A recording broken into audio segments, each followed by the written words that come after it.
कथा. गावातला धुळकट रस्त्यावरून चालत होती ज्योती.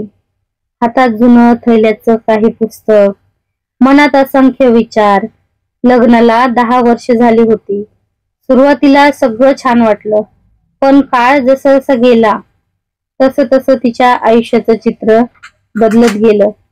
नवरा दररोज दारू पिऊन मारहाण करायचा, सासरचे टोमणे, बाईचं काम बघत नाही, काही जमत नाही.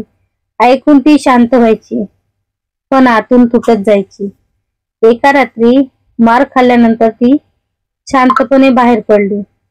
आकाशाकडे बघत म्हणाली, देवा, मी काय चुकले?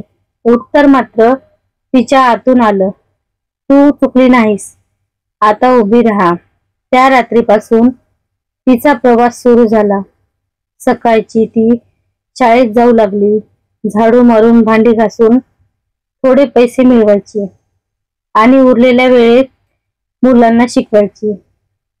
हळूहळू लोक म्हणू लागली, ही ज्योतीचं शिकवण छान चाललंय. ती स्वतः शिकली आणि इतरांना शिकवू लागली.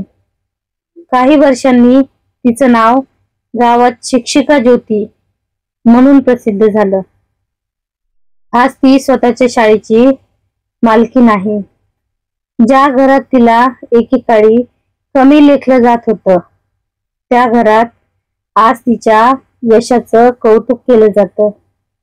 ज्योती म्हणजे स्त्री कधीच कमजोर नसते,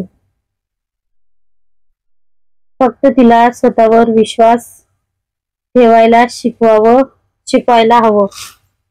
तर कशी वाटली कविता नक्की कमेंट करून सांगा.